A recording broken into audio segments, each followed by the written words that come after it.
గారు hi sir. నాకు year sir. Hi and hi. First of all congrats sir, ఒక epic black బస్టర్ని Indian సినిమాకి మీరు ఇచ్చినందుకు, అండ్ కంటిన్యూగా సక్సెస్ కొట్టే డైరెక్టర్ల జాబితాలో మీరు చేరినందుకు. సో కంగ్రాట్స్ అండి. Thank you sir. బట్ బేసిక్గా ఫస్ట్ ఆఫ్ ఆల్ భారతాన్ని లోని ఇన్సిడెంట్ని దీంట్లో అడాప్ట్ చేయాలి అన్న ఆ ఐడియా ఎలా వచ్చింది?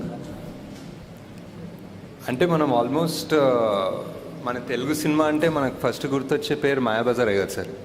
And Mayabazar is nothing but one adaptation of Mahabharat. Actually అది మహాభారతంలో ఎక్కడ లేదు ఆ పర్టిక్యులర్ ఇన్సిడెంట్. ఇట్స్ ఒక one sort of interpretation, one creative fiction. So అక్కడ నుంచే వచ్చింది సార్ యాక్చువల్లీ ఇన్స్పిరేషన్.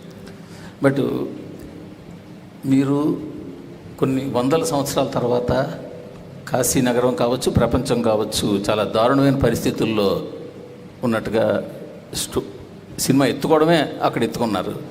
బట్ ఎత్తుకున్న తర్వాత మాత్రం కాశీ నగరంలో నడిచే సన్నివేశాలు ఏది కూడా ఎక్కడ ఒక నాట్ 1% పెయిన్ చూపించలేదు. ఈవెన్ హీరో కానీ, బ్రహ్మానందం కానీ, ఆఖరికి పాన్ వేసుకునే ఓల్డ్ లేడీ కానీ, సో వాళ్ళంతా చాలా జోవియల్గా ఉంటారు. సో ఆ స్టార్టింగ్లో ఆ వెహికల్లో మాత్రమే పెయిన్ చూపించారు. సో కాశీలో ఎక్కడ పెయిన్ చూపించారు. అదొక చిన్న కామన్ మ్యాన్ డౌట్. రెండొక డౌట్ ఏంటంటే, అసలు శంబాల వాళ్ళ టార్గెట్ ఏంటి, లక్ష్యం ఏంటి, వాళ్ళ ఉద్యమం తాలూకా లక్ష్యం ఏంటి? రేపటి కోసం అన్నది ఓకే, అది కాయిన్ చేసిన వరుడు. అసలు ఏంటి వాళ్ళు అంటే కాంప్లెక్స్ని క్యాప్చర్ చేద్దామనా, లేకపోతే వరల్డ్ని మళ్ళీ ఓల్డ్కి వైభవాన్ని తీసుకురావాలనా?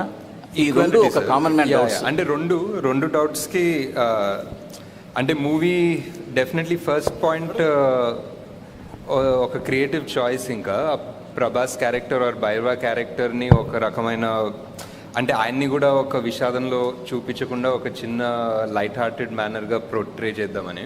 అండ్ అంటే ఎంత ఇప్పుడు లిటరలీ ఎంత విషాదం వార్ జోన్లో అన్నా they can still be some sort of life and humour అన్న థాట్ ప్రాసెస్లో సార్. సో అలా వెళ్ళాము. మేబీ ఇంకా చూపించుండొచ్చేమో, but we don't want cinema మరీ డార్క్గా కూడా చూపించే ఉద్దేశం లేకుండే. And second thing, Shambhala main ఉద్దేశం ఏంటంటే మళ్ళీ ఒక బ్యాలెన్స్ తీసుకురావడం. కాంప్లెక్స్ అనేది ఒక బ్యాలెన్స్ తీసేసింది వరల్డ్లో ఉన్న రిసోర్సెస్ అంతా సక్ అవుట్ చేసేసి అంతా వాళ్ళ కోసమే పెట్టేసి హ్యావ్ నాట్స్ అన్న కాన్సెప్ట్ ఆల్మోస్ట్.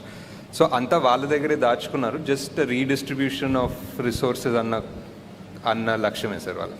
అంటే కాంప్లెక్స్లో కూడా చూస్తే కాంప్లెక్స్ సుపీరియర్ ఎవరైతే బాస్ ఉన్నారో ఆయన చాలా దుర్భర పరిస్థితిలో ఉంటాడు. ఆయనకి ఆ సీరం రావాలి, మళ్ళీ బలోపేతం అవ్వాలి. బట్ మిగతా కాంప్లెక్స్లో ఉన్న వాళ్ళతో చాలా ఎంజాయ్గా ఉంటారు. బట్ ఇంకా అతనికి ఏముంది దానివల్ల అన్న కొన్ని మోర్ క్లారిటీగా ఇంకా పార్ట్ 2లోనే తెలుస్తాయి sir. Nagashwin, this is Sangeeta here. Hi. Hi. You started writing this story about 4 years ago, approximately. At what stage of scripting did you realize that, it's becoming something so massive because you are bringing together stories from the epics and then science fiction, dystopian world, that you have to spread it across 2 parts? And when are we likely to see the second part coming out? Is there like a timeline that you're working towards? And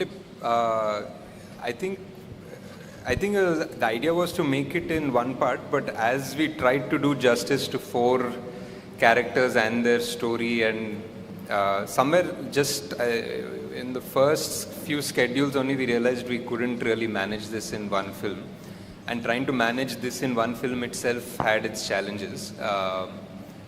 And as far as the timeline for part 2 goes, I think it's a long way off this. I think there's a lot of work to still do. We just shot, I think, 20 రోజులు shoot చేసాం in the beginning, but there's a long way to go still. I think because you left the story like on a cliffhanger, that was the immediate question for all of us as to when do we see the story in continuation and how long do we have to wait? Yeah, it's a lot of I mean, as you can imagine, there's going to be so much action, so many backstories, so many new worlds మనం చూడాల్సింది. So అవన్నీ ఇప్పుడు మళ్ళీ తయారు చేయాలి, మళ్ళీ సృష్టించాలి, shoot చేయాలి. సో